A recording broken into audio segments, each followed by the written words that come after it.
نبی پاک علیہ السلام نے فرمایا رب کریم نے بدریوں سے وعدہ کر لیا ہے، جو جو بدر میں شریک ہوئے اللہ نے وعدہ کر لیا ہے رب سب کو جنت عطا فرمائے گا۔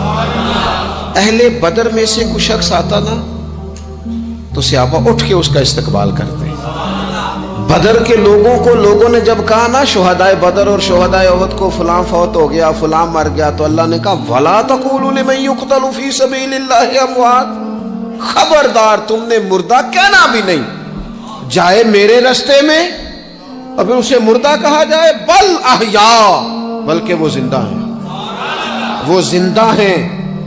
تم شعور نہیں رکھتے ان کی زندگی کا تو تم نے مردہ کہہ دیا، وہ تو زندہ ہے۔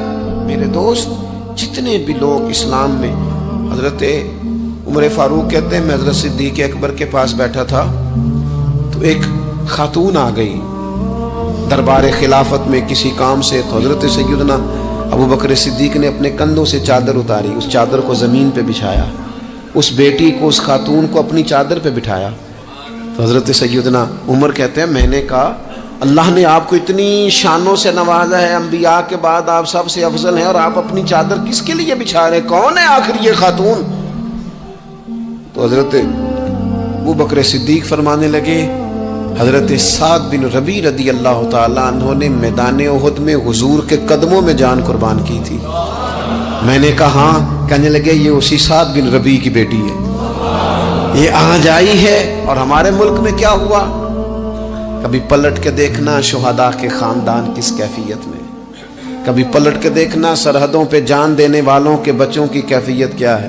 کبھی کسی تقریب میں بلا لیا جاتا ہے، دو جملے کہہ دیے جاتے ہیں، کوئی ایک آدھ میڈل بھی دے دیا جاتا ہے، لیکن کبھی پلٹ کے دیکھنا ان کی کیفیات کیا ہیں، ان کا خیال رکھا، ان چیزوں کو غور کیا گیا۔ کسی نے اگر کسی مقام پہ کوئی نیکی کی تو اس نیکی کا اعزاز رکھا گیا۔ میں نے تو اپنی زندگی میں دیکھا ہے، بڑا چھوٹا آدمی ہوں لیکن میں نے دیکھا ہے دین کا کام آپ تھوڑا کرتے ہیں، رب آپ کو اجر اتنا عطا کرتا ہے، اتنا عطا کرتا ہے کہ انسان شرمندگی میں پانی پانی ہوتا جاتا ہے کہ یہ تو بالکل میری اوقات ہی نہیں تھی، یہ تو کیفیات ہی نہیں تھی، یہ اس مسجد کے نقشے کی جب بات چل رہی تھی تو نقشہ منظور کرنے والوں میں سے ایک صاحب نے مجھے کہا اتنی بڑی مسجد بنا رہے ہیں تو وہاں تو آبادی کوئی نہیں، تو اتنی بڑی مسجد بنا رہے ہیں تو لوگ کہاں سے آئیں گے؟ تو میں نے کہا ہمیں تو پہلے بھی نہیں پتا کہاں سے آتے ہیں۔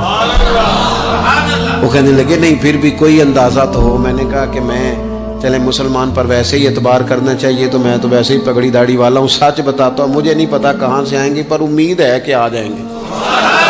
اب جو آ رہے ہیں وہ مجھے صرف ایک ہی بات کہہ رہے ہیں تہاڈی جگہ تھوڑی ہے، اے جگہ ذرا بتا لو۔ میں نے کہا ذرا ٹھہر جاؤ، جو چیزیں ہو رہی ہیں ان کو ذرا مینج کر لے۔ دیکھو اللہ تبارک و تعالی، اللہ کا رسول، دین کسی کا قرض نہیں رکھتا۔ ہمارے مخلص ہونے میں دیر ہوتی ہے، ہم اور جلدی شکوہ کرتے ہیں اپنی زبان پہ، اللہ تعالی ہمیں معاف فرمائے۔ بعض اوقات نہ چاہتے ہوئے کچھ ایسی باتیں آ جاتی ہیں جن میں بعد میں شرمندہ ہوتے ہیں، یار یہ جملہ کیوں کہا، دین تو بڑا اعزاز دینے والا۔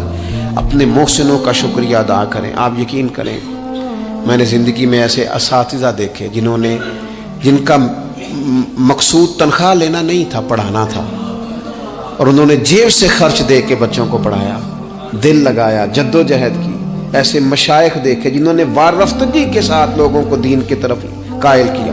اب نہ زمانے میں تکلف پیدا ہو رہا ہے، اب طبیعتیں احسان مند نہیں رہی۔ بچے اپنے ماں باپ سے جب یہ کہیں کہ آپ نے ہمارے لیے کیا کیا ہے، اور جب شاگرد اٹھ کے اپنے استاد سے کہیں کہ اگر پڑھایا ہے تو فیس نہیں لی، مفت پڑھایا ہے۔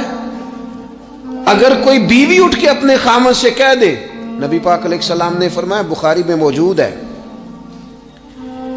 کہ ساری زندگی تم عورت کے ساتھ نیکی کرتے ہو لیکن تمہارا ایک عیب دیکھتی ہے تو وہ کہتی ہے میں نے تو کبھی تم میں کوئی بھلائی دیکھی نہیں، یہاں تو سکھ پایا ہی نہیں۔ فرمایا اس بنیاد پر کثرت سے عورتیں دوزخ میں جائیں گی۔